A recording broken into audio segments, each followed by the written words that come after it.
Eu não estou conseguindo ver, não sei se tá no chat a resposta. Tu poderia só compartilhar comigo qual que foi a mais votada, por favor?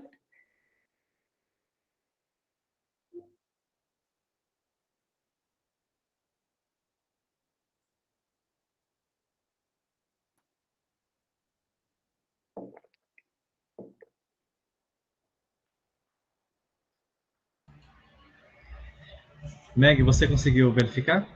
Não, tu poderia me falar qual que foi a mais votada? Se você fechar a apresentação, você vai verificar a minha. Ah, certo. Acho que Eu não já tenho um estava. mouse em forma de gráfico aqui, você vai ter uma noção geral de como que eles estão meio termo aqui. Ah, tá.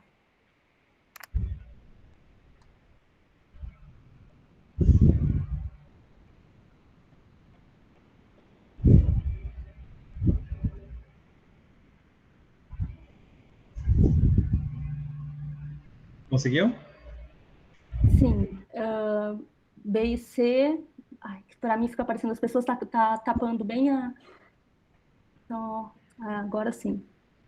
Todas 36%. B e C, 30%. Perfeito. Então, a mais votada aí, que são consideradas biofilme, né?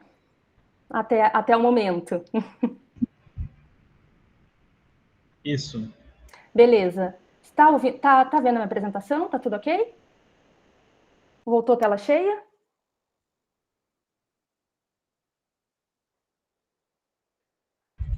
Ainda não. Não? Então, deixa eu compartilhar novamente. Eu acho que deu alguma. Fica mais fácil.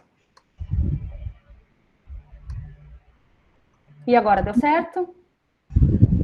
É só compartilhar. Agora sim. Beleza. Muito obrigada, Thiago. Então tá, pessoal. Então temos uma resposta aí. Bom, em geral, a grande maioria aí, né, pelo menos o pessoal que respondeu até o momento, todas as respostas são consideradas aí corretas, né? Todas seriam um biofilme, né? Então eu acho interessante trazer essa dinâmica para a gente entender o que de fato é um biofilme, né? E por que é importante entender o conceito? Porque depois a gente vai para a nossa prática do dia a dia, né? A gente vai entender o que é essas contaminações que estão aparecendo na nossa empresa, aí, enfim, tanto em análise de monitoramento ambiental, como de produto final. A gente fica um pouco sem entender, né, o que de fato é um biofilme ou não, então vou trazer alguns exemplos aqui mais práticos para vocês, mas por que eu gosto de trazer o conceito, né, a gente visualizar, porque essas fotos a gente não consegue visualizar a olho nu, né, então muitas vezes ali a gente tem uma superfície, né, aparentemente limpa, e quando a gente dá esse zoom é que a gente consegue verificar toda essa estrutura, né, que pode estar lá na superfície, né. E aí, qual que é a grande questão, né? A gente, claro, que tem dois grandes pontos aí. O primeiro é evitar a formação de biofilme, né? E o segundo é, quando eu tenho um biofilme, o que eu faço para eliminá-lo, né?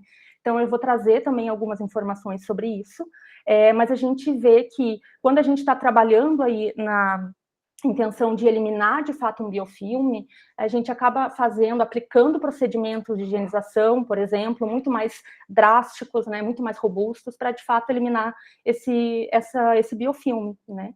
E quando a gente olha essas figuras aqui, o que eu gostaria, na verdade, de mostrar para vocês é que a figura D, por exemplo, ela não é considerada um biofilme. Por quê? O que eu tenho aqui são células aderidas ali na superfície de aço, né? Então, elas estão aderidas, elas não são um biofilme. Assim como a letra A, né? Embora a gente consiga ver aqui uma grande quantidade de micro-organismos ali aderidos na superfície, eles estão no processo de formação de biofilme, né? Então, aqui a gente tem uma quantidade elevada de micro-organismos, o que a gente vê são algumas partes aqui, né? A gente consegue ver essa estrutura um pouquinho mais organizada, digamos assim, de micro-organismos, né? Já com um pouquinho dessa estrutura que a gente fala que é o EPS, né? O exopolissacarídeo. Fiquem calmos que eu vou falar mais sobre, né? Para quem ainda não está familiarizado. E, de fato, né, que a nossa resposta correta seriam, principalmente, aí que a gente poderia visualizar, né, e dizer, olha, isso de fato é um biofilme, são as letras B e C, né? Então, o que é o biofilme por definição, né? É uma comunidade aí de micro-organismos, né, complexa e estruturada de micro-organismos, que estão envoltos aí por uma matriz, né, de exopolissacarídeo. Então, a gente vê micro-organismos nessa comunidade aqui, mas além de micro-organismos, a gente tem uma estrutura muito robusta, né, de outras coisas, né, que é, na verdade, esse exopolissacarídeo, né, que está fazendo com que os micro-organismos fiquem protegidos aí do ambiente externo, né. Então, levando em consideração que, por definição, é uma comunidade complexa e estruturada de micro-organismos que estão envoltos por essa matriz de exopolissacarídeo, aderidos entre si e a uma superfície, então, sabendo, né, esse conceito detalhadamente, a gente consegue visualizar, né, mais fácil que as letras B e C, elas são, de fato, biofilmes maduros, né, biofilmes mais robustos, que a gente fala, né. E aqui, logicamente, é uma estrutura já sendo formada, né? E aqui é a primeira etapa. Isso não quer dizer que isso aqui, se a gente deixando mais tempo de contato, né, em condições aí para o micro-organismo se multiplicar, ele não vai formar também um biofilme, mas ainda não é um biofilme, né? Então é importante a gente olhar esses conceitos, porque foi como eu falei, hoje em dia todo mundo conhece biofilmes, né? Mas eu estou cansada de ir para a indústria e toda a contaminação ser chamada de biofilme, né? Ou às vezes até assim vou ler algum blog falando sobre biofilme, né? E as fotos nem representam ainda de fato um biofilme mesmo maduro, né? Que é a estrutura que vai de fato nos gerar muito incômodo, né? De contaminação, de ambiente, principalmente, né? E como fazer, né? Como eliminar, né? Essa estrutura toda aqui. Então, realmente, nessas situações vai ser muito mais complicado, né? Então, por isso que é importante a gente entender primeiro esse conceito, né? Então, essa é uma foto também mais recente, mostrando aí, né, uma figurinha, na verdade, mostrando aí como que se formam os biofilmes. Então, acredito que muitas pessoas já estejam habituadas, né, com essa figurinha, mas a gente sempre volta aí novamente nos conceitos, né? Então, basicamente, vamos pensar que aqui, né, uma superfície, enfim, pode ser uma superfície de contato ou não contato com o alimento, mas pensando aí que está passando um produto aqui sobre uma superfície, então vai chegando até a superfície, né, depositando ali o próprio produto que está sendo processado, né, resíduos, enfim, do produto. E, obviamente, né, junto com essa matéria-prima que está vindo aí, né, o produto que está sendo processado, a gente tem uma quantidade de micro-organismos, né? Então, essa é a grande questão. Na indústria, a gente faz as tecnologias, né, os processos tecnológicos para reduzir a carga microbiana, justamente porque a gente sabe que os micro-organismos existem, né? Então, o que acontece nesse primeiro momento é que os micro-organismos vindo, né, com a matéria-prima, enfim, no produto, eles tendem, né, existe uma tendência aí bastante natural dos micro-organismos quererem chegar até essa superfície, porque ali é uma superfície que ela já tem um filme, né, muitas vezes formado do próprio produto que está sendo processado, como eu comentei com vocês. Então, é uma fonte de nutrientes, né, para os micro-organismos. Obviamente, tem uma série de fatores aí, né, químicos, físicos e fisicoquímicos para que isso aconteça. A gente não vai ter tempo de falar detalhadamente sobre cada parte, mas principalmente aí falando de micro-organismo, né, por eles terem essa estrutura aí do flagelo, né, que é aquela cauda lá que dá motilidade para o micro-organismo, né, ou as fímbrias, né, pilha, esses cabelinhos, né, isso faz com que o micro-organismo ele consiga chegar, né, até a superfície e consiga aderir de maneira mais eficiente na superfície. Então, muitas vezes, principalmente a representação aqui de um bastonete, né, é que quando ele chega, ele fica com a parte ali do flagelo, né, na superfície, geralmente ele faz uma rotação. E por que ele faz isso, né? Ele quer deitar na superfície, né? Justamente para aumentar a superfície de contato dele com aquela superfície. Então, ele vai ter mais superfície de contato, consegue aderir, né, mais naquela superfície e começar a utilizar os nutrientes que estão ali no meio, né? Essa é uma das explicações, existem várias, né? Muitas células, nesse girar, né, elas acabam voltando enfim, né, para o produto que está sendo processado. Nem toda célula ela vai chegar e aderir, de fato, na superfície, né? Mas muitas delas vão conseguir fazer esse processo, né? Uma vez que essa célula, ela chega até a superfície e ela encontra nutrientes disponível, né, elas começam a se multiplicar, aquele processo normal aí, né, básico de multiplicação microbiana. Então, tendo condições, ela começa a se multiplicar. Uma vez que ela se multiplica, ela começa a produzir uma substância, né, que é a tal da substância que eu comentei com vocês, de exopolissacarídeo. Então, é uma substância produzida pelos próprios micro-organismos, né. Então, para quem é de laboratório e de microbiologia mesmo, muitas vezes vê algumas bactérias, quando a gente coloca para crescer, né, em alguns caldos, por exemplo, no dia seguinte a gente vai lá ver se turvou, né, e algumas formam tipo uma gelequinha, né, na estrutura, na borda ali do caldo, por exemplo, né. Provavelmente algumas pessoas já se depararam com essa estrutura, né. Esse é o próprio exopolissacarídeo que a gente conseguiria, né, visualizar, né, a olho nu, digamos assim. É o próprio exopolissacarídeo que vai produzindo. Algumas bactérias produzem mais, outras menos, algumas não produzem, né. Mas, em geral, faz parte do processo metabólico, né, dos micro-organismos. Então, elas começam a se multiplicar, começam a formar, né, essas camadinhas aí de micro-organismos, e conforme elas continuam tendo nutrientes disponíveis, elas vão se multiplicando, e essa estrutura ela vai crescendo, né. Então, aqui a gente começa a ter aquelas microcolônias, né. Aqui já seria uma representação mais ou menos do que a gente viu lá naquela figura A, né, do exercício que a gente fez ali no slide anterior. Então, já começa a ter grupinhos aí de micro-organismos, né, e se eu continuo dando meio aí, né, para esses micro-organismos se multiplicarem, eles vão continuar se multiplicando e formando essa estrutura, né, muito maior, né, essa comunidade aí complexa estruturada de micro-organismos. Então, obviamente, além disso, né, além deles irem crescendo, novos micro-organismos podem chegar, né, nesse biofilme, até porque o EPS, né, ele serve como se fosse uma colinha, digamos assim, né, ele acaba auxiliando ali na ancoragem de novos micro-organismos nesse biofilme, então essa estrutura tende a crescer, né. E aí aqui vem um novo conceito importante dos biofilmes, né, então isso aqui seria de fato o biofilme maduro, é aquele biofilme que vai nos dar aquela dor de cabeça, digamos assim, né, para a gente conseguir eliminar, principalmente aqui, né, aqui a gente tem problemas, mas aqui mais ainda, né.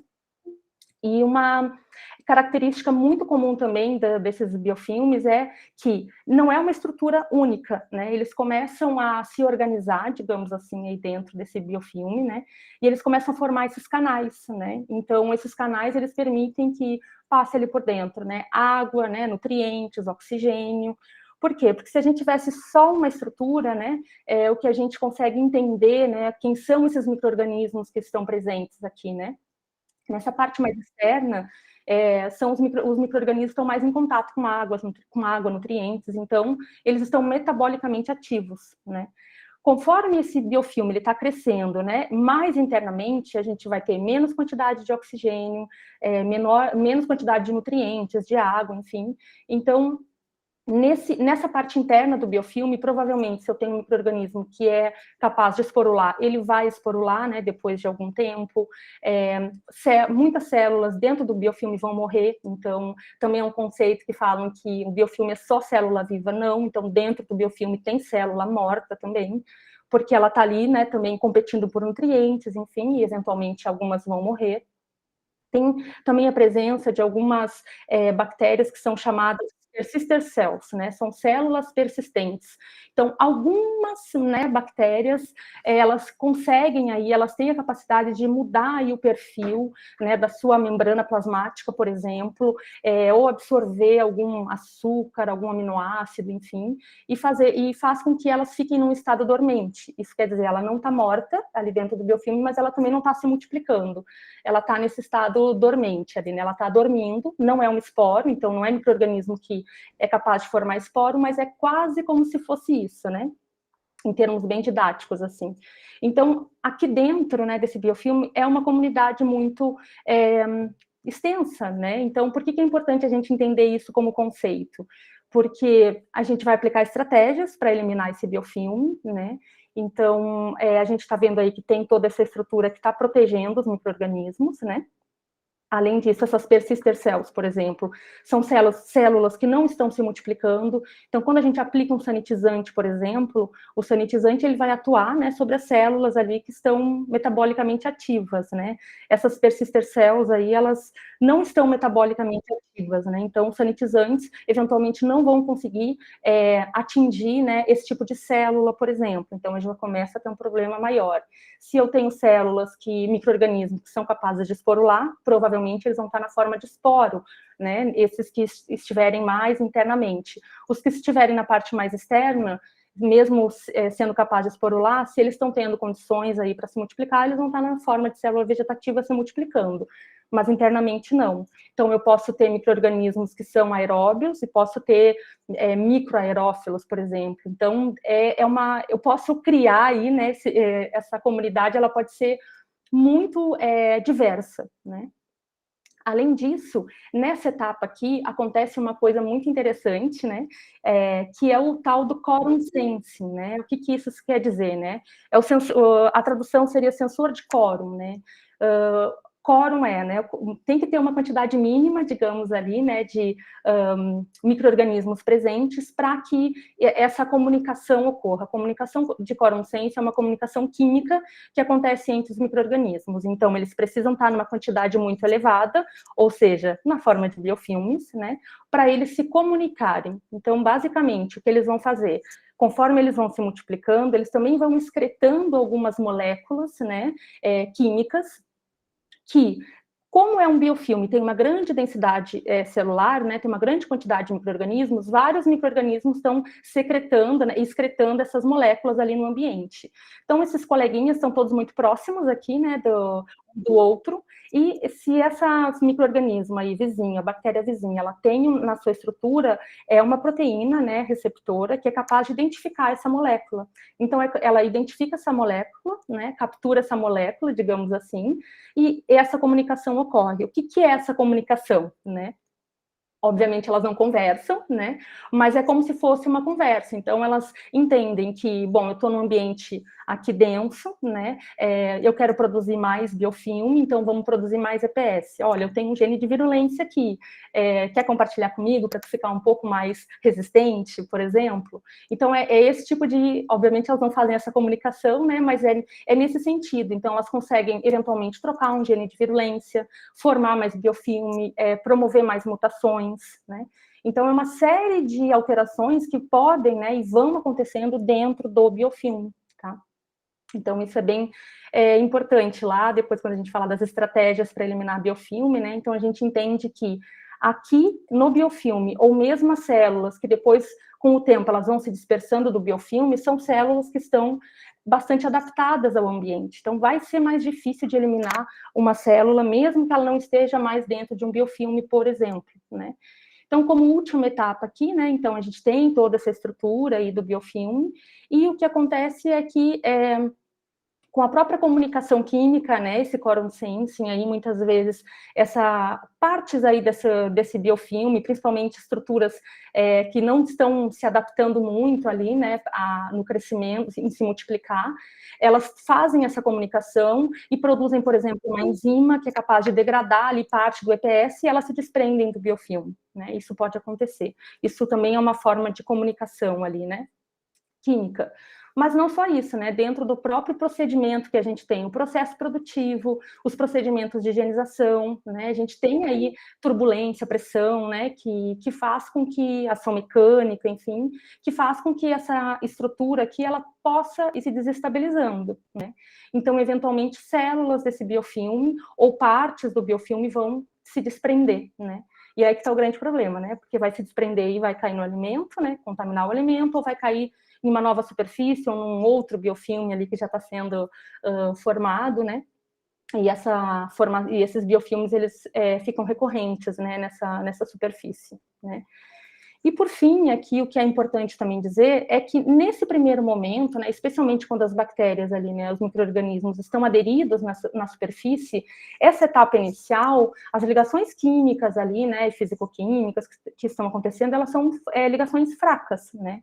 Então, são algumas interações eletrostáticas, forças de Van der Waals, por exemplo, que são ligações que se desfazem facilmente. Então, quando a gente faz um procedimento de enxágue, de limpeza, enfim, né, ou um procedimento de higienização simples, com certeza a gente elimina esses micro-organismos aderidos ali na superfície, né? O problema é que a partir aqui da etapa 2, essas ligações químicas começam a ficar mais fortes, né? E tendem a se estabilizar muito mais nesse biofilme maduro. Então, aqui com o procedimento de higienização simples, né, mais do dia a dia, a gente já não vai conseguir ter bons resultados, né? Dificilmente a gente consegue eliminar esse biofilme, tá? Então, só para a gente também lembrar aí o que é esse exopolissacarídeo, né? A gente fala aí que é a casa dos micro-organismos, né? Então, vocês viram, ele dá toda aquela estrutura lá, né, para proteger os micro-organismos. E o que é a composição, né? O que é esse EPS, né? Basicamente, ele é composto por água, além de 97% de água, né, 3% polissacarídeos, proteínas, DNA exógeno, íons, estruturas bacterianas proteicas extracelulares, que são as tais dos piles ali, dos flagelos. Então, basicamente, o que a gente tem aqui é matéria orgânica e inorgânica, né? E por que é tão importante a gente saber isso? Porque quando a gente está aplicando nossos procedimentos de higienização, a pergunta que eu mais escuto na vida inteira é: que sanitizante elimina biofilme de salmonela, de listéria, né? E um biofilme não é composto de micro-organismo apenas, né? Ele tem toda essa estrutura que protege o micro-organismo, e essa estrutura é de matéria orgânica e inorgânica. Então, um sanitizante sozinho, eventualmente ele vai ali atuar sobre o biofilme, mas num biofilme maduro, muito provavelmente a gente não vai conseguir eliminar com um sanitizante, né? Então, só para a gente entender, né, que o que é esse EPS é outra coisa, né? É matéria orgânica e inorgânica. E aí, hoje em dia, né, se a gente for pegar na literatura, né, eu trouxe um trabalho aqui recente, que foram de micro-organismos isolados do processo de uma indústria de produtos cárneos. Eles identificaram vários micro-organismos e eles fizeram essa quantificação, digamos assim, né, do EPS, o que tinha de fato ali, né? E aí, o que a gente começa a perceber, esse é só um exemplo, né? Então, eles fizeram aqui a quantificação, né, de carboidrato, DNA exógeno e proteína. Mas existem vários estudos mostrando, né? Aqui, nesse caso, eram micro-organismos, não eram patogênicos, na maioria deles, mas mesmo os patogênicos, os micro-organismos clássicos, né? Na literatura, hoje, já tem descrito bastante sobre o que compõe esse EPS, né? Então, o tipo de carboidrato, né? Então, salmonela, a gente sabe que tem celulose na sua estrutura de EPS ali, né, o tipo de EPS que ela está excretando, obviamente vai depender de cada cepa, né, pessoal? Estou sempre falando em termos gerais, assim, né? Mas sabe que tem a presença de celulose, tem a presença repetida aí de unidades de glicose, galactose e manose, se eu não me engano.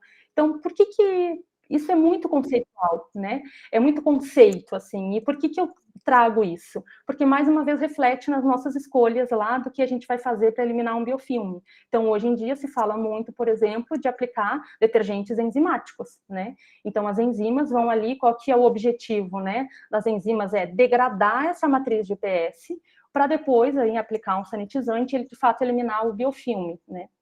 Então, existe toda uma pegada aí, né, de estudos, enfim, científicos mostrando essa boa correlação da aplicação aí de detergentes enzimáticos, por exemplo, só que muitas vezes tu vai olhar um produto enzimático e é um tipo de enzima, né, uma classe de enzima que atua sobre carboidrato, e aí tu vai ver que o EPS, né, os micro-organismos que tu tem aí na tua planta, né, produzem diferentes tipos de carboidratos, né, proteínas, enfim, então é importante entender que é diverso, né? A gente encontra muita coisa já na literatura, porque eu entendo que isso não é da indústria, a indústria não vai sair fazendo esse tipo de medição, né? O máximo que a gente consegue fazer é entender ali que tipo de micro-organismo tem, mas a literatura nos dá um embasamento, né?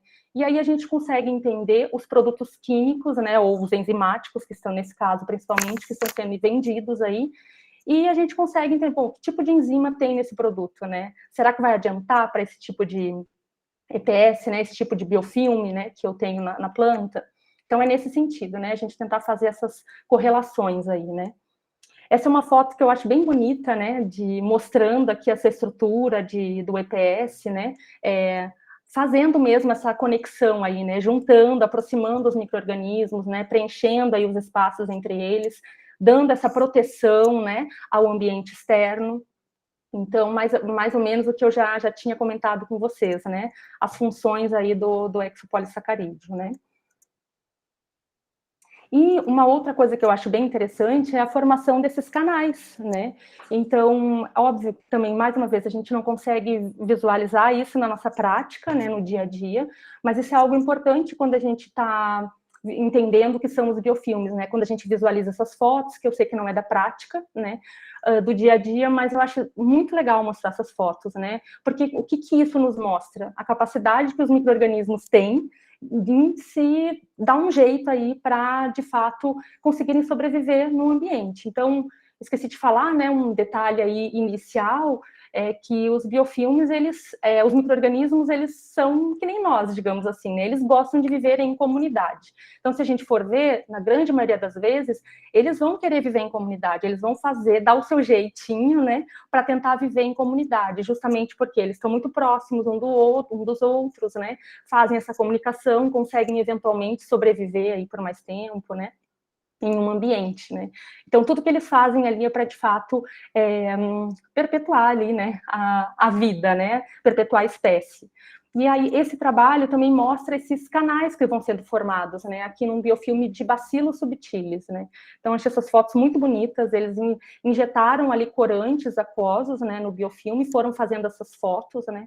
Então, é bem interessante de ver que esses canais, eles são feitos principalmente bem na parte interna do biofilme, né? E, obviamente, tem uma razão, é aquela que eu comentei com vocês. É o ambiente em que tem menos acesso ali a nutrientes, né, e tudo mais, a oxigênio, enfim.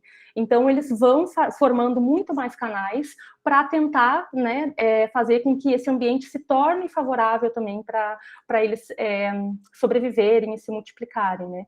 Então, assim, tem muitos estudos, eu poderia ficar horas contando para vocês, né, sobre o assunto, mas é só para trazer mesmo um pouco, assim, do quanto os micro-organismos têm essa capacidade aí, né, de se adaptar, né, de dar o seu jeito para estar nesse ambiente. Então, eles realmente, a gente não os enxerga, né, a olho nu, mas eles nos dão bastante incomodação, né, no dia a dia, né. Então, como que a gente vai ver isso na prática? Então, existem aí, né, algumas detectores de biofilme, de contaminações, enfim, mas algumas evidências do nosso dia a dia, né? Então, a principal delas, né, quando a gente já tem essa estrutura muito formada aí do biofilme, é essa presença de limo na superfície, que eu tinha comentado com vocês, de muitas vezes tu colocar um micro-organismo para crescer num caldo nutriente, no dia seguinte tu vai lá e vê aquela gelequinha na borda ali do tubo, né, do caldo. Então, essa é uma foto, né, que curiosamente foi tirada num laboratório de microbiologia de alimentos. Enfim, estava eu tomando meu cafezinho, daqui a pouco eu olhei para esse filtro de água e vi correndo, né, essa aguinha, né, bem gosmenta e nojenta. Então, aí até depois eles fizeram uma análise, era E. coli, mas enfim, né, acho que dá para ver essa estrutura ali, né, que é viscosa, né, então essa é uma forma visual, né, de ver um biofilme na prática, digamos assim. Obviamente a gente não está vendo micro-organismo, mas é bastante visual, mas obviamente não é no dia a dia, a gente não consegue enxergar muitas vezes isso, né, esses já são os casos mais críticos, né. Então, agora vocês vão olhar essa torneirinha aqui, vocês vão lembrar do filtro de água, né, da casa de vocês, né, lá da indústria, né, vão começar a pensar nos biofilmes aí. Bom, outras evidências, digamos assim, né, que aí não é necessariamente o biofilme, mas obviamente está bastante relacionado, né, com toda razão, que é a própria a visualização mesmo, né, das superfícies pós higienização, por exemplo, né, então se tem algum odor ácido desagradável, né, se tu tá vendo alguma possível sujidade ali, então pode ser ali, é um potencial, digamos assim, né, para a formação de um biofilme ou para ter, de fato, um biofilme, né.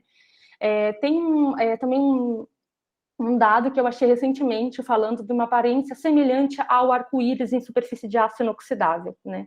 Então eu corri muito atrás dessa informação, eu não consegui achar trabalho científico sobre isso, né. Apenas falando na parte científica de que essa visualização desse arco-íris, digamos assim, né, dessas cores do arco-íris na superfície de aço, está relacionada à presença de bactérias oxidantes de ferro, né? Então, não sei exatamente se está, de fato, ligado a um biofilme, né? Mas eu achei interessante trazer essa informação para as pessoas aí, né, começarem a olhar, né, para suas superfícies, e se em algum momento vocês observarem alguma coisa dessas na prática, né, usem um detector, façam uma análise ali, né, uma esponjinha, um suave, e depois me contem, né, para eu saber aí, que eu realmente ainda não vivenciei isso na prática, digamos assim, né. A parte analítica mesmo, né? Aquela contaminação que aparece e desaparece do nada no produto final, né? Então, essa é clássica. Eu sempre conto a historinha, né? Que foi, acho que a primeira história que eu ouvi aí de biofilmes na indústria, que era com suco de laranja contaminado, né? Com um deteriorante, né? Com bactérias acidoláticas. Então, o que acontecia era, algumas embalagens, elas estufavam, e outras não, né? Então, às vezes, passava dias sem ter contaminação, depois voltava essa contaminação, e realmente é algo muito aleatório, não é uma contaminação que tu tem, que tu sabe ali, bom, é de um lote específico, né? A gente consegue entender ali a causa raiz, né? Veio de matéria-prima, ou teve alguma falha em procedimento de higienização, enfim, tu não consegue entender muito essa causa, é realmente essa contaminação que aparece e desaparece do nada. Então, isso é muito característico, né, de que tem biofilme. Agora, tem que descobrir onde, né? Aumento da contagem microbiológica após a etapa de higienização, então já deparei com essa situação, né? Então, vai lá, faz a higienização e aumenta, né? Tu vai fazer uma análise depois da higienização e tu tem um aumento da contagem, né, microbiológica. Então, o que acontece é o próprio procedimento de higienização. Às vezes, tu vai desestabilizando ali o biofilme, né, tu quebra esse biofilme, essa matriz, tu expõe uma grande quantidade de micro-organismos ali, e muitas vezes o sanitizante não é eficiente, né, para eliminar essas bactérias, né, esses micro-organismos, enfim, e acaba que tu faz uma análise microbiológica e tu tem uma contagem, às vezes, maior, né, após a etapa de higienização. Não necessariamente é só um biofilme, mas são evidências, digamos assim, são alertas, né, de que a gente poderia ter biofilmes, né, de onde estariam esses biofilmes. Aumento esporádico nas análises microbiológicas do monitoramento ambiental, então, meio que a mesma coisa do produto final, também seguiria uma lógica aí para essas análises de monitoramento ambiental que a gente fala, né? Ou então uma contagem que ela é recorrente mesmo na superfície, né? E que isso pode acabar levando à condenação aí de algum equipamento, né? Então, não é todo dia que se condena equipamento, mas na prática, né, também já vi isso acontecendo, né? Então, tu tem uma contaminação que não acaba nunca, né? Faz procedimentos de higienização e tu não consegue reduzir essa contagem, e enfim, né? E acaba que eventualmente é um equipamento que vai ser condenado. E o próprio produto final, então, tu começa a ter um prazo de validade reduzido, contagens acima do usual, né? Então, tu olhar o teu histórico aí, né, de contagens, né, o que tu tá tendo, tanto para produto final, quanto de monitoramento ambiental, né? Olhar mesmo, né, toda esses dados, talvez a gente consiga ir chegando mais próximo, né, ou até mesmo ao ponto, né, de onde que estão nesses biofilmes, né, ou a possibilidade mesmo de ter um biofilme, né. Então, esses são alguns exemplos, né, de biofilmes na prática. Bom, como consequências, né, eu acho que já fica, já falei para vocês, assim, existem várias, né, eu acho que a pior, né, a principal delas é a dispersão desses biofilmes, né, que eles acabam contaminando os alimentos, enfim, fazendo essa contaminação recorrente aí. Muitas vezes a gente está focado nos patogênicos, mas a gente também tem casos aí de deteriorantes, né, e muitas vezes são biofilmes de deteriorantes, então não dá para negligenciar, né, esquecer deles também. Então, aqui são dois exemplos práticos, né, aqui foi de um exemplo com Maliciclobacilos acidoterrestres em suco de laranja, então quem é desse mundo aí, sucos cítricos, né, acho que conhece bem essa bactéria, e é um esporulado, bastante difícil de eliminar. Então, esse foi um trabalho desenvolvido com uma indústria, em parceria com a universidade aqui da UEM, Universidade Estadual de Maringá, né? E esse aqui de biofilmes de bacilos licheniformes em gelatina, né?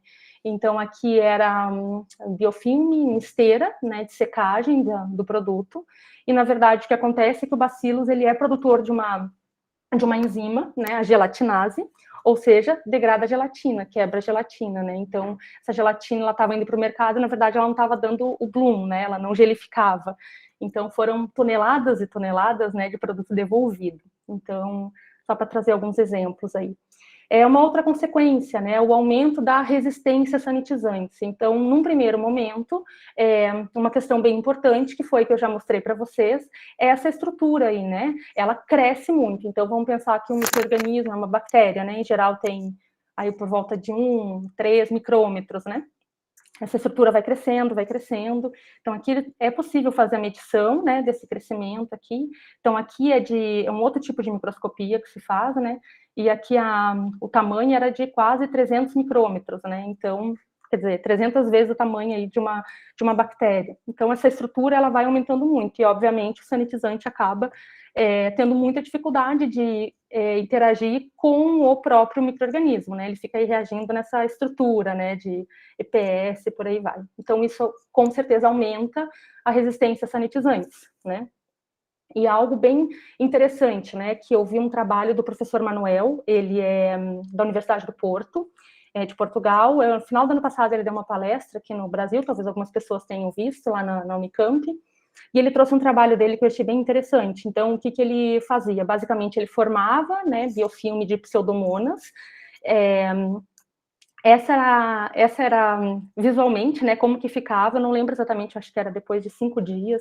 Ele fazia uma raspagem, né, então ele coletava toda essa estrutura aqui, né, e fazia toda uma técnica aí para remover o EPS e deixar ali só as bactérias, né, só as pseudomonas ali presentes. E ali aplicava o sanitizante, não é um sanitizante da nossa área de alimentos, né, acho que ele é da área médica, mas, enfim, ele estava testando esse produto especificamente, e o que ele percebeu é que a concentração mínima bactericida, quando essas células eram as células que vinham lá do biofilme, não tinha mais EPS envolvido, ele removeu tudo, ficou a célula só, né? Ficou só as pseudomonas. Elas precisavam de aproximadamente uma concentração 3 vezes maior desse sanitizante, né?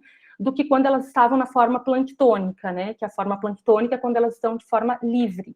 Então, isso mostra o que eu tinha comentado lá no início com vocês. Depois de passar por todo esse processo de formação de biofilme, muitas vezes essas células, elas se adaptam a esse ambiente, né? Então, é muito mais difícil de eliminar uma célula, mesmo que eu não tenha mais biofilme. Então, isso entra muito nesse conceito de se usar, hoje em dia, um tratamento de choque, por exemplo, né? Em que a gente aplica ali um detergente, enfim. E quando vai aplicar um sanitizante, muitas vezes tu dobra a concentração, por exemplo, do produto químico, né? Então, tu utiliza naturalmente aí numa concentração maior para atingir essas células, né? Que já estão mais adaptadas, né? Na nossa prática do dia a dia, não tem como a gente saber isso. Aqui ele fez os testes em laboratório, né? Então, a gente sabe que é 3 vezes mais. Mas eu acho que algo importante a se dizer o tratamento de choque virou moda também, né? Então, qualquer contaminação vai lá e aplica um monte de produto. Já peguei caso de empresa aplicando ácido peracético ali concentrado, né? Que vem a 15% diretamente em superfície, né? E foi o que aconteceu. Esse, na verdade, foi um caso em Botas, né? E os funcionários, obviamente, passaram mal, né? Tiveram que, enfim, ir para casa, não sei se alguém foi hospitalizado.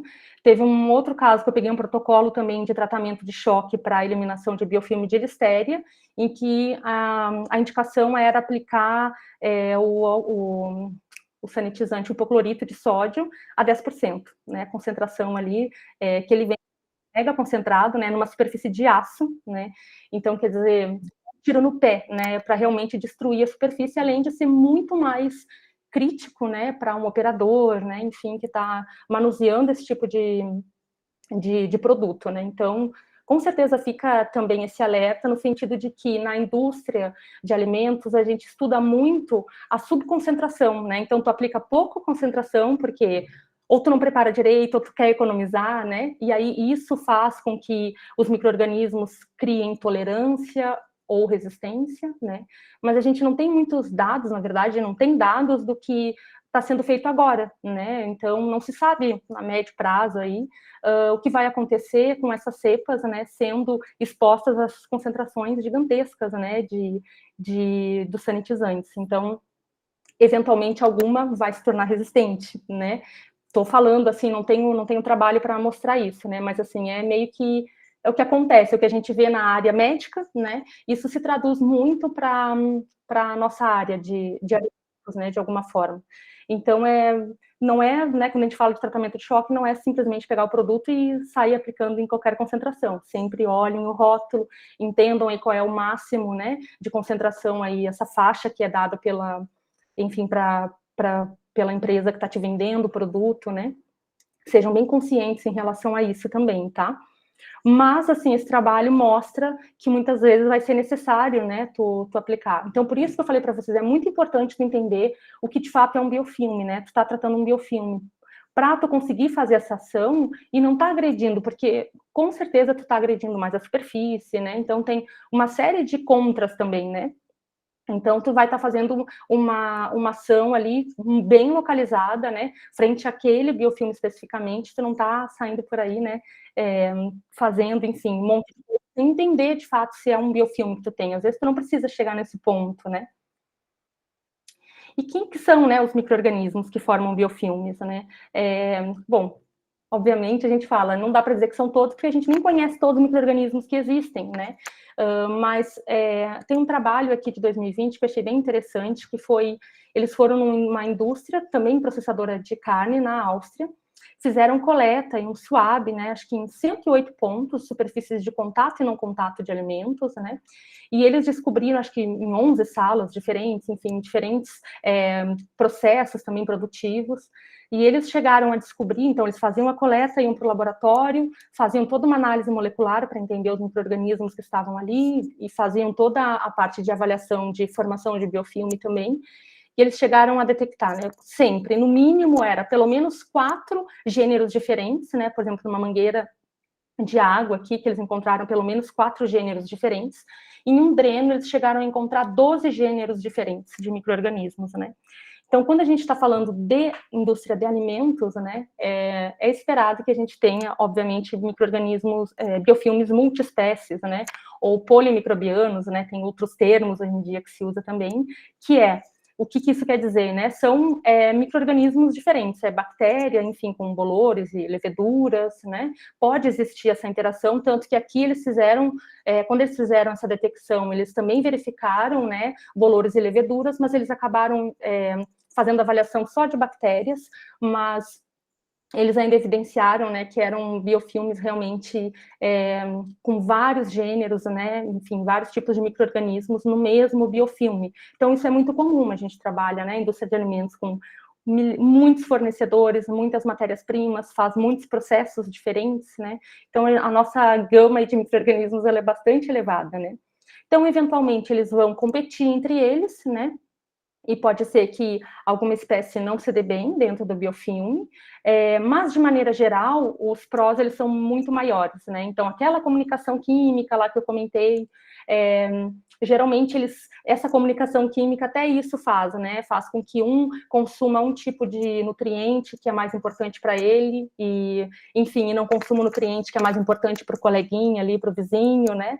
E por aí vai. Então, eles tendem a se ajudar, digamos assim, né? Para conseguir sobreviver nesse ambiente múltiplo, né? Então, essa é uma foto também, uma série de fotos que é bem antiga, né? Mas acho bem interessante, acho que o primeiro artigo mostrando isso, o tamanho, né, dessa estrutura do biofilme. Então, Pseudomonas sozinha, né, 29 micrômetros, Klebsiella 100, mas quando as duas estavam juntas, esse biofilme, eles conseguiam medir 400 micrômetros, então, quer dizer, um biofilme muito mais robusto, né? Eles tendem a se ajudar e se cooperar de diferentes formas, né? Então, um dos trabalhos que eu fiz aí durante o doutorado era misturar os enterococos com Listeria monocitógenes, né? E achei resultados bem interessantes. Então, Quando a listéria ela estava sozinha, né, naquele ambiente lá de soro e leite, a 39 graus, enfim, a contagem ali que dava, né, não dá para dizer exatamente se era biofilme ou não, eu não consegui fazer as fotos, né, desse biofilme aí, mas era em torno de 10 na terceira, né? Isso quando ela estava sozinha. Quando ela estava em contato com enterococos, a partir, né, segundo dia já caía bastante a contagem, 4 dias não tinha mais contagem. Então, o enterococos dominava o biofilme, listéria realmente não conseguia sobreviver nesse biofilme. Agora, quando era 25 graus, né, uma temperatura já bem melhor, digamos assim, para a listéria, ela é capaz aí enfim, de ter motilidade, né, nessa temperatura, 39 não. Então, tem uma série de questões, assim, da própria microbiologia mesmo, que começam a explicar que aí aqui a 25 graus, quando ela estava sozinha, a contagem era de 10 na quarta, mas quando ela estava junto com o enterococos, ia para mais de 10 na sexta, né? Então, ela aumentava muito a sua contagem, né, a sua multiplicação na presença de enterococos. Então, eles conseguiam aí cooperar um com o outro, né, para, de fato, deixar esse biofilme ainda mais robusto, né? Então, o que dá para dizer, assim, dos trabalhos com biofilme multiespécie é que geralmente tem um micro-organismo que domina, né? Nesse caso aqui, os enterococos, né? Mas que, em geral, né, dá para viver uma comunidade bastante diversa dentro desse biofilme, tá? Também já me perguntaram isso, listéria, tipo, gosta de viver sozinha, a gente não tem biofilme, quando tem listéria, só tem listéria, né? E não necessariamente, né? Esse trabalho aqui realmente já mostra exatamente o contrário disso, né? Ela com outro micro-organismo, ela se saiu melhor, digamos assim, né? E claro, né? Onde que eles se formam? Então, quando a gente está procurando, né? Eu acho que também é bem tranquilo da gente entender isso, mas às vezes no nosso dia a dia, às vezes a gente acaba dando uma esquecida, né? E faz parte. Mas geralmente, onde que a gente pega o biofilme, né? É naquele lugar que é esquecido, né? Não é higienizado com frequência, né? Então, quando tem uma contaminação, corre direto para uma superfície de contato com o alimento, faz toda uma avaliação, né, do procedimento de higienização daquele ambiente, mas aqueles ambientes que já não têm contato direto com o alimento, né, ou são ambientes ali que enfim, vai dando uma esquecida no teu dia a dia. Então, lá são os lugares que possivelmente tu vai ter chance, né, de ter biofilme lógico que, se tiver condições aí para esses micro-organismos, né, se multiplicarem e tudo mais. Então, aqui tem alguns exemplos, né, da vida real, né, de biofilme de listéria, por exemplo, no botão de emergência, cabo elétrico, né, isso aqui era uma esteira que estava passando produto, então foi encontrado biofilme, eles usavam os detectores e tal, conseguiram achar aqui nessa canaleta é bem interessante também, a higienização foi feita aqui, mas ali na bordinha, né, não foi feita. Esse rosinha aqui é um detector também. Aqui também, a borda aqui da bancada, né, é um ambiente que às vezes esquece, né, limpa em cima, esquece do ladinho, embaixo, né, coisas bem simples, né, bem do dia a dia, mas é sempre por ali, né, nas empilhadeiras, enfim, né, rodinhas, né, então é um lugar que transita de um lado para outro, né, é bem comum, já pegamos na prática, né, o próprio carrinho de higienização, né, ele está carregando ali, né, os nossos todos os nossos utensílios de higienização, mas ele muitas vezes é esquecido, né? Principalmente a parte das rodinhas, né? Aqui nesse caso dessas empilhadeiras, a gente teve um caso que era de listéria em molho, a indústria de molho, que era uma fábrica que foi crescendo, e aí as empilhadeiras iam de um lado para o outro, né? Então elas entravam de um lado, atravessavam a rua, né? E chegavam do outro lado da fábrica, e assim ia, né? Então passa por, enfim, né, água, né, tem nutriente disponível, por aí vai, né, então fácil de formar biofilme e difícil da gente lembrar de higienizar, né. Locais com projeto sanitário inadequado, né, então a gente poderia ficar muito tempo falando, né, de projeto sanitário e obviamente vão ser locais de difícil acesso, que a gente não consegue higienizar, né, corretamente, ou enfim, o próprio acabamento de superfície, né, tem um zilhão de pontos que a gente poderia entrar, não temos tempo, né, eu trouxe um caso aqui, que aqui era num piso, né, aqui de uma balança já, produto final, e qual que era a questão, né, eles estavam tendo recorrente listéria no piso, e aí foram fazer, né, toda uma investigação mais aprofundada, e aí chegaram aí nesse piso, que na verdade era uma área refrigerada, né? Então, o que eles fizeram? Eles removeram, né, levantaram esse piso para colocar um isopainel, né, lá para manter ali a temperatura do ambiente, e na hora que eles recolocaram ali o piso, eles deixaram essa frestinha, né? Então, aqui, conforme eles vão fazendo a higienização, então, os próprios produtos de limpeza e sanitização foram acumulando, então caminhava e dava umas espirrada, né, daqueles contaminantes ali, então, enfim, né, basicamente aqui um projeto sanitário inadequado, eles fizeram 6 ciclos de tratamento de choque, né, bem robusto, e não eliminou a bendita da listéria, né, então, um projeto sanitário inadequado não vai ser muitas vezes um tratamento de choque que vai resolver, né, então realmente precisa adequar o projeto, né. E essa é uma foto bem interessante, estava indo dar treinamento aí em Minas, e aí estou eu na estrada e vi esse caminhão de transporte de leite, né? Não sei se vocês conseguem visualizar, a foto fica meio escura na apresentação. Mas quando a gente fala de drenabilidade, né, poderia mostrar 1000 fotos de dentro da indústria, né, de ser superfícies, enfim, equipamento, piso autodrenável, né, porque onde tem o acúmulo de água é um ambiente sempre muito propício, né, acúmulo de água e de produto, enfim, vai ser realmente um ambiente bastante propício para a formação de biofilme. E achei interessante, porque é mais um lugar fora da caixa, né? Então, esse tempo estava estudando aí sobre higienização dos próprios tanques, né? Dos caminhões de transporte, enfim. E essa mangueirinha aqui danadinha, né? Andando aqui no verão, né? De 30 e poucos graus, o nosso Brasilzão. E por aí vai, né? E aqui esse leitinho parado aqui, né? Então, quer dizer, toda essa questão aí de projeto sanitário também a gente tem que olhar sempre como um todo, né? Não só naquela superfície ali, né? Debaixo do nosso nariz, muitas vezes, né? Algumas fotos que eu trouxe com relação às diferentes superfícies. Ixi, pessoal, já passou 1 hora aqui, vou dar uma corridinha aqui. Aqui algumas fotos, né, de diferentes superfícies, né? Então, PVC, vidro, nylon, algodão, aço, poliuretano, silicone, alface. Agora, a partir de amanhã, ninguém mais come alface, né? Porque vai dizer, não vou comer alface, porque pode ter biofilme, enfim. Mas na cervejinha, ninguém vai ver problema se tiver um biofilme, né? Mas, enfim, de maneira geral, o que eu quero dizer, né, trazendo essas fotos aqui, que são os biofilmes, eles podem ser formados, né, em diferentes superfícies e materiais, a gente dando condições para eles, né, então até trago alguns exemplos, por exemplo, do algodão, da própria, muitas vezes, tem poliéster também, tem vários materiais, fibras, né, do próprio uniforme do colaborador, aqui, se eu não me engano, era E. coli, não tenho certeza.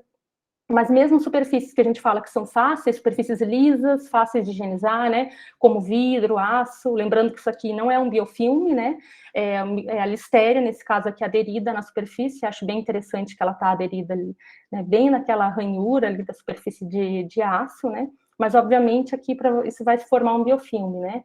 PVC, né, o caso da bota que eu contei para vocês, era contaminação em bota, né, era com listéria também, e muitas vezes é feita de PVC, então a gente começa a ver que são diferentes superfícies, né, e aí eu sempre trago essa foto, assim, para dar uma chocada no pessoal, né, mas também as fotos da vida real, então já começamos pelo projeto sanitário, né, então drenabilidade não existe, né, tá ali o produto, essa empresa da Ricota lá, que eu comentei com vocês, que eu fiz os meus estudos, né.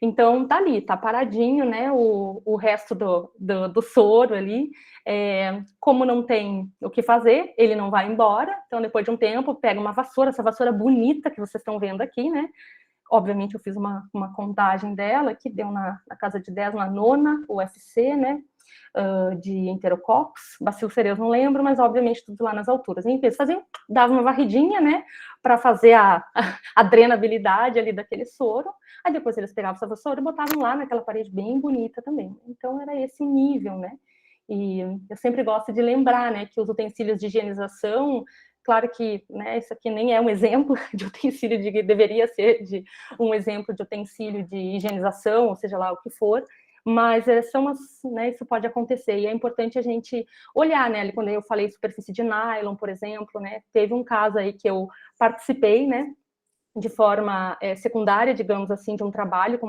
um laboratório de microbiologia, biologia molecular, e era um frigorífico que estava tendo aí também uma contaminação bem importante. Eles não conseguiam entender de onde vinha. Eles verificaram que o perfil genético, né, era o mesmo que vinha lá desde o abate até a desossa, né.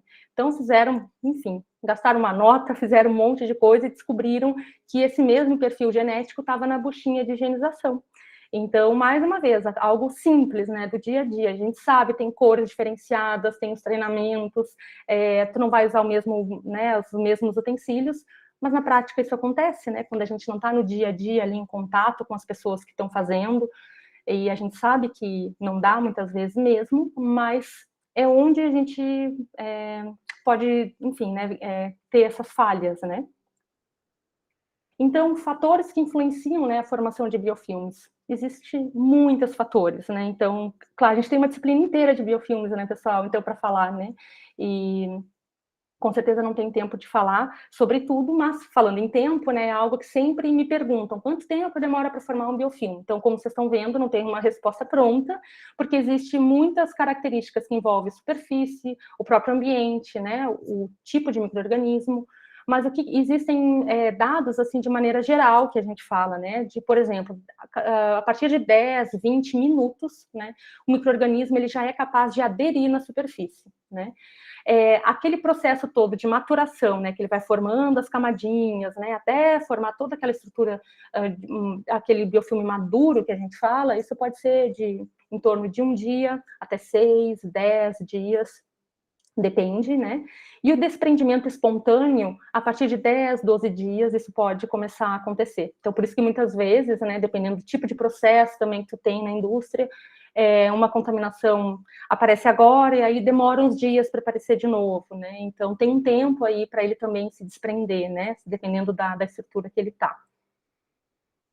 E para finalizar, pessoal, eu acho que a gente tem também, né, fala bastante sobre isso, tem todo tem um zilhão de coisas que a gente poderia falar sobre a parte de eliminação de biofilmes, mas quando a gente está falando de biofilmes, a gente tem que olhar, né, primeiro identificar, né, onde estão esses biofilmes e fazer um procedimento, né, focado para, de fato, eliminar um biofilme. E isso compõe fazer um procedimento de higienização completo, né, eventualmente aí olhar para os produtos que a gente utiliza, né, principalmente lá, começando na nossa etapa de limpeza mesmo, né, alcalina ou neutra, né, seja o que for, fazer aí diferentes, utilizado, por exemplo, 2 tipos de limpeza, né, olhar o tipo de produto que tu está usando, produtos formulados, que muitas vezes já tem na composição um sequestrante, por exemplo, um quelante, que isso ajuda muito, né, nessa questão do biofilme, porque a gente sabe que tem íons lá dentro que participam desse biofilme, então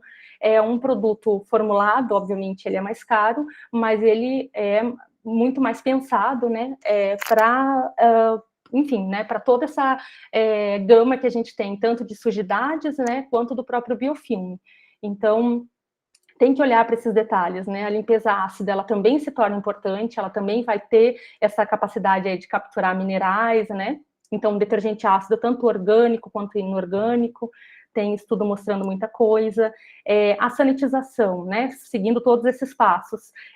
Também uma etapa importante, né? Depois que tu já fez a limpeza, e aí tu pode combinar métodos de sanitização, química e física, ou 2 químicos, fazer o tratamento de choque, utilizar produtos específicos para biofilme, né? Hoje a gente já tem no mercado, né, produtos que são focados para biofilmes, né?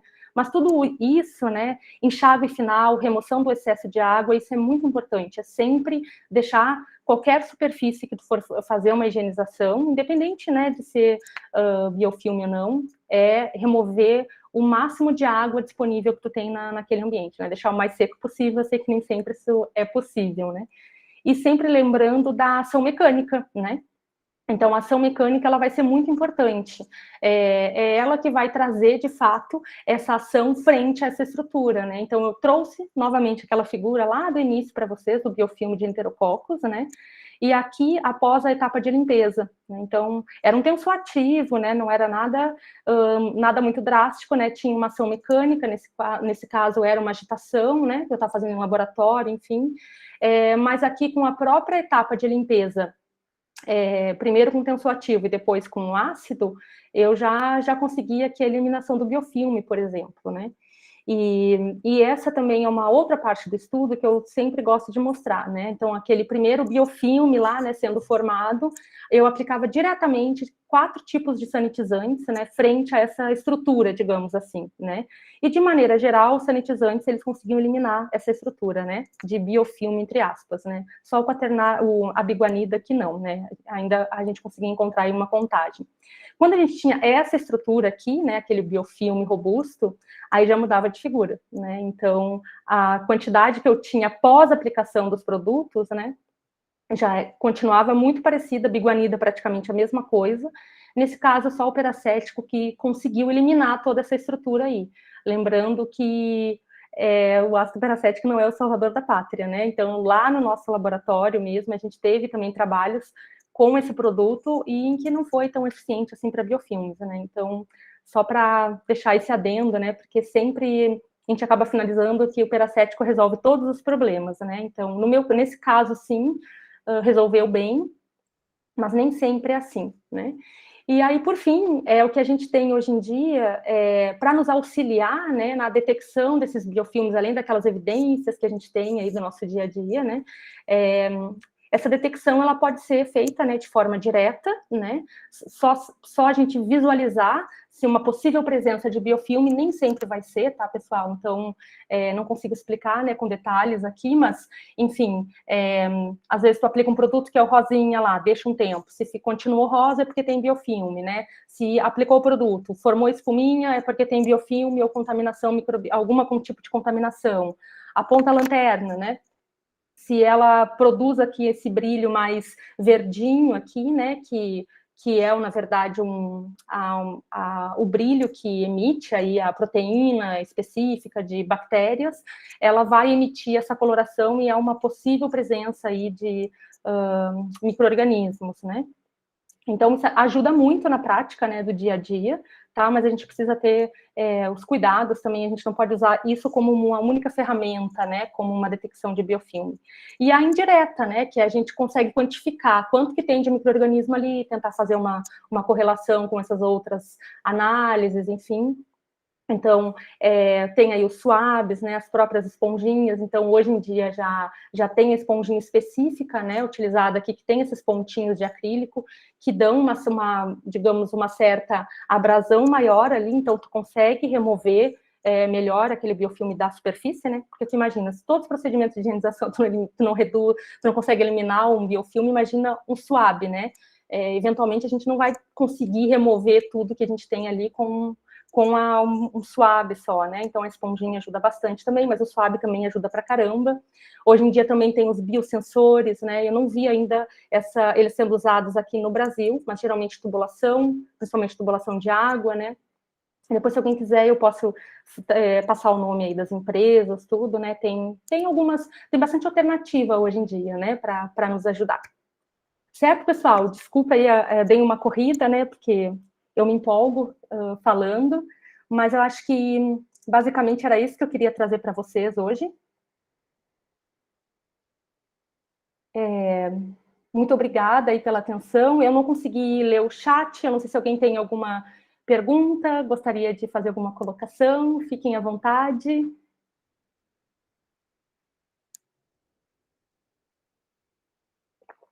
Foi legal? Que bom. Fico muito feliz que tenham gostado. Oi, Dani. Obrigada, pessoal. Eu fico à disposição. Quem quiser me segue lá no LinkedIn, Meg Fernandes.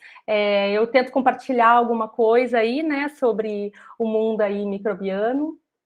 Então, se vocês também tiverem qualquer dúvida, eu falei, obviamente, né, correndo aí, muito pouco do que a gente sabe aí sobre os biofilmes, é muita informação mesmo. Então, qualquer dúvida, me escrevam lá no LinkedIn, que eu posso auxiliar vocês também, certo? Certo, pessoal? Muito obrigada. Se alguém quiser falar alguma coisa, eu estou à disposição. Meg, aproveitando, né? O certificado de hoje, eu deixei no chat para vocês o link, né? Cada dia vai ter um certificado individual. Então, já estou deixando aí o forms para vocês já preencherem. O certificado está direto para o e-mail de vocês. Então, muita atenção na hora de digitar o e-mail, porque vai para lá, tá bom? Qualquer coisa, olhe na caixa de spam também, que pode ser direcionado para aquela parte também.